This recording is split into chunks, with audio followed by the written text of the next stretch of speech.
یا للفلاح۔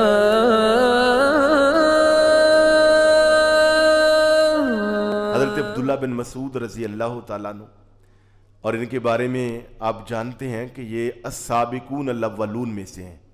ایک روایت کے مطابق کہ مکہ پاک میں 5ویں یا 6 نمبر پر جو لوگ اسلام لائے ان میں ایک حضرت عبداللہ بن مسعود رضی اللہ تعالیٰ عنہ، اور ان کا اسلام لانے کا واقعہ بھی بڑا ایمان افروز ہے کہ حضور نبی پاک صلی اللہ علیہ وسلم حضرت سیدنا صدیق اکبر کے ساتھ ہی جا رہے تھے مکہ پاک سے تھوڑا سا باہر نکل کے، تو یہ ایک سڑک کے کنارے کے قریب بکریاں چرا رہے تھے، اور عرب میں بکریاں چرانے کا عام رواج تھا، تو اور یہ کسی کی بکریاں چرا رہے تھے اجرت پر۔ تو نبی علیہ الصلوۃ والسلام نے ان کو دیکھ کر اپنے پاس بلایا، سلام کیا، تو حضور نے فرمایا کہ بھائی آپ کے پاس کوئی بکری دودھ دینے والی ہے اور دودھ سے ہماری پیاس تو بجھاؤ۔ تو اس نے کہا جی بکریاں تو دودھ دیتی ہیں مگر میں آپ کو دودھ پلا نہیں سکتا۔ وہ کیوں نہیں پلا سکتے؟ کہا جی کہ یہ میرے پاس امانت ہے۔ اس سے آپ اندازہ لگائیں کہ ابھی اسلام بھی نہیں لائے تھے تو ان کی طبیعت کے اندر کتنی ایمانداری تھی، یہ کتنے امین طبع آدمی تھے۔ کہا کہ جی میں دودھ تو پلا دیتا، میں پلا نہیں سکتا اس لیے کہ یہ کسی کی امانت ہے۔ تو حضور نبی پاک نے فرمایا کہ جو دودھ دینے والی بکریاں ہیں ان کا دودھ تو امانت ہے، کیا تمہارے پاس کوئی ایسی بکری ہے جس نے ابھی آج تو کوئی بچہ نہ دیا ہو؟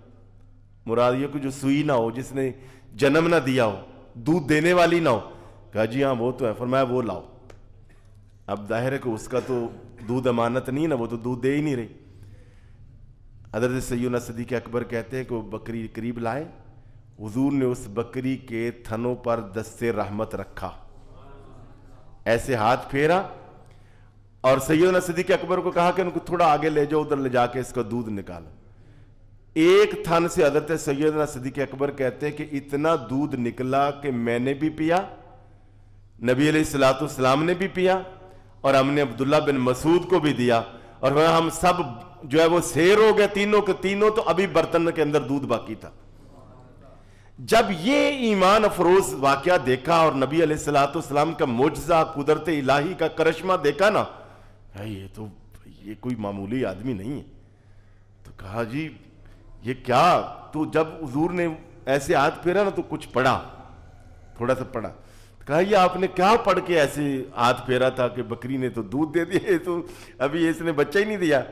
تو آپ نے کہا میں نے اللہ کا کلام پڑھا ہے، کلام الہی پڑھا ہے۔ سبحان اللہ۔ ہاں جی، وہ حالانکہ دیکھیں کافر، اس کا اتنا یقین، کہا اچھا یہ کہا، فوراً اگلا لفظ کہا اتنا تاثیر والا کلام مجھے بھی سکھا دیجئے۔ تو ساتھ ہی نبی علیہ الصلوۃ والسلام نے ان کو دعا دے دی، ایسے ہاتھ پھیرا آپ نے نا اس کے سر پر، ایسے ہاتھ پھیرتے ہوئے سر پہ ہاتھ پھیر، فرمایا تو تے پہلے ہی پڑھان والا جوان ہے، پنجابی جی کہتے انتا غلام المعلم، تم تو نوجوان معلم ہو، یعنی وہ کہہ رہا ہے مجھے پڑھا دیجئے، تو آپ فرما رہے نہیں آپ تو معلم ہیں، یعنی حضور نے ان کو معلم ہونے کی تعلیم، اس کو تھوڑا اور کر لے سادہ، فرمایا تم تو پہلے ہی تعلیم یافتہ نوجوان ہو، یہ اس کا ترجمہ ٹھیک ہے، فرمایا تم تو پہلے ہی تعلیم یافتہ نوجوان ہو۔ مگر حضور نبی پاک نے ان کو یہ کہہ کر گویا اپنے شاگردوں میں شامل کر لیا اور ان کو کلمہ شریف پڑھایا۔ یہ حضرت عبداللہ بن مسعود رضی اللہ تعالیٰ عنہ وہ صحابی کہ جن کو حضور نے ڈائریکٹ کلمہ پڑھایا، اور السابقون الاولون میں سے، اور پھر ان کو بڑی جستجو لگ گئی نا، بہت زیادہ، یہ پھر نبی پاک صلی اللہ علیہ وسلم کے پاس آنا جانا بیٹھنا بہت زیادہ، اور مکہ پاک سے لے کر آپ حضور نبی پاک صلی اللہ علیہ وسلم کے خدام میں شامل ہوئے۔ مدینہ منورہ میں پیارے آقا کریم تشریف لائے تو یہ بھی ساتھ آ گئے، تو یہ حضور نبی پاک کی خدمت کرتے تھے، تو ان کو اجازت تھی یا یہ حضور کی خدمت کرتے تھے کن ایریاز میں؟ یہ حضور نبی پاک جب وضو فرماتے نا تو مسواک کرتے، تو مسواک کرنے کے بعد یہ مسواک رکھنے نہیں دیتے تھے، یہ پاس کھڑے ہو، جیسے حضور مسواک کرتے یہ مسواک لے لیتے، یہ حضور کے مسواک کو خود صاف کر کے سنبھال کے رکھ لیتے۔ حضور نے کہیں پہ رفع حاجت کے لیے جانا ہوتا تو یہ لوٹے میں پانی ساتھ لے کے جاتے. سرکار سفر اور حضر میں جب بھی وضو فرمانا ہوتا تو حضرت عبداللہ بن مسعود ان کو وضو کروایا کرتے. اور نبی علیہ السلام کی سواری کا پلان جو ہے وہ بھی ٹھیک کیا کرتے. کاٹھی جسے کہتے ہیں پلان. یہاں پہ یاد اب چیزیں آتی جا رہی ہیں, آج اللہ تعالیٰ ان کا ہی ذکر ہم سے کروانا چاہیے. تو یہاں پر یہ بھی ایک جگہ پر حضور نبی پاک صلی اللہ علیہ وسلم میں جانا تھا تو پھر حضور ان کو ہی فرماتے تھے کہ سواری تیار کرو. تو ان کو فرمایا کہ سواری تیار کرو. تو یہ باہر گئے, انہوں نے کسی اور صحابی کو کہا کہ یار یہ پلان اٹھا کے نا نبی پاک کے اس گھوڑا مبارک پہ یا جو بھی سواری تھی اس پہ رکھ دے. تو انہوں نے کہا بھی یہ کوئی کام ہے بھلا, میں تو کر دوں گا خوش نصیبی, مگر یہ کوئی کام تو نہیں ہے نا. کہا اصل میں بات یہ ہے کہ مجھ پہ غسل واجب ہے, میں اس حالت میں حضور کی سواری کے اس پلان کو ہاتھ نہیں لگانا چاہتا. یہ تھا ادب مصطفیٰ. ہاں جی, یہ اتنا ادب کرنے والے. کہا میں نے چونکہ غسل نہیں کیا یا وضو نہیں کیا, اس حالت میں اس کو ہاتھ نہیں لگانا چاہتا. تو مسواک کروانا, وضو کروانا, حضور کی نماز کی تیاری کروانا, یہ ان چیزیں. اور اس کے ساتھ ساتھ ایک اور بڑی اہم ذمہ داری کہ حضور مسجد میں جاتے یا کسی مجلس میں جاتے تو حضرت عبداللہ بن مسعود رضی اللہ تعالیٰ عنہ نبی پاک صلی اللہ علیہ وسلم کے جوتے لے لیتے. ہاں جی, اور جوتے لے کے کیا کرتے, آپ جوتے حضور کے لے کے اٹھا کے اس سینے والی جگہ پہ ایسے ایسے پھیرتے, یہاں سے صاف کرتے. صاف کر کے کوئی بعض اوقات اور کپڑا ہوتا تو اس کپڑے کے اندر باقاعدہ اس طرح جوتوں کو سمیٹ لیتے, پھر یہاں اپنے رکھتے ایسے ایسے ایسے ایسے ایسے ایسے, یہاں ایسے کر کے لگا کے. کیسے ایتھے بندے نکل دے امام صاحب دی جتی پہ پیر مار کے سدھی کر دے. ہاں, پتر آندا بیٹے دے نال اور باپ دی جتی پیر نال سدھی کر رہا ہوندا. چلو یہ بھی غنیمت ہے بھائی, پیر نال ہی کر رہے. حضرت سیدنا عبداللہ بن مسعود رضی اللہ تعالیٰ عنہ ایسے لگا کے جوتے نا حضور کے اپنے بیٹھے رہتے. نبی علیہ السلام بہت خوش ہوتے, ان کو دعائیں دیتے.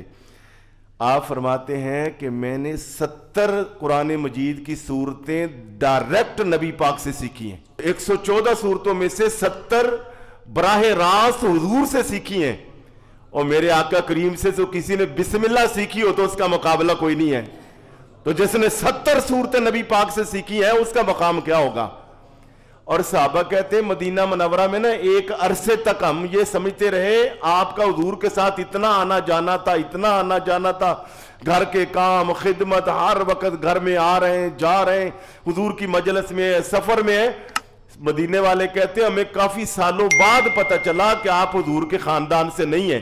ہم یہ سمجھتے رہے کہ آپ حضور خاندان, آپ حضور کی فیملی کے ممبر ہیں, یعنی اتنا حضور کے ساتھ آپ کا قرب تھا.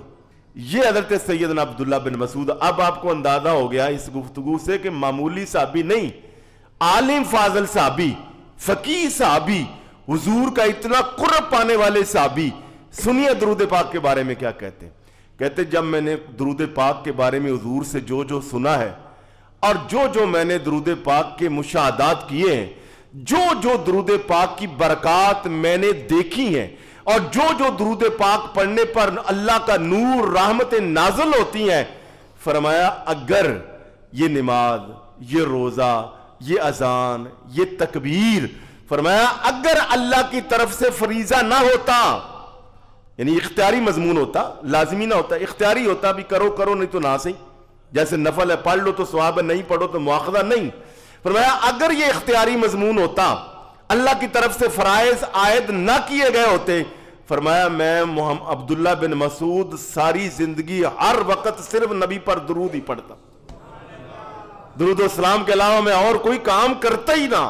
اور حقیقت یہ ہے کہ جو لوگ درود پڑھتے ہیں انہیں پھر اور وظائف کرنے کی ضرورت ہی نہیں رہتی. حضرت عبداللہ بن مسعود کے حوالے سے آخری 2 صرف جملے بول کے, یہ وہ صحابی ہیں جن سے رفع یدین نہ کرنے کی روایت ہے. اتنے اتھینٹک صحابی ہیں جو فرماتے ہیں صحابہ اکرام ایک دفعہ نماز پڑھ رہے تھے اور رفع یدین کر رہے. رفع یدین کرنا بھی نبی پاک کی سنت ہے بھائی, کوئی کر رہا ہو تو ہم اس کو منع نہ کریں. بات ہے فضیلت کی، نہ کرنا بھی سنت نہ کرنا بھی سنت، فضیلت کس میں ہے، افضل کیا ہے؟ اب رفع یدین نہ کرنا یہ افضل ہے۔ کچھ صحابہ نماز پڑھ رہے تھے تو انہوں نے ان کو بلایا، فرمایا ادھر آؤ، تم کیا کر رہے ہو؟ جی نماز پڑھ رہے۔ فرمایا ایسے نماز پڑھو جیسے تم نے جیسے میں نماز پڑھوں گا، اور فرمایا میں ویسے نماز پڑھوں گا جیسے میں نے نبی پاک کو نماز پڑھتے دیکھا ہے۔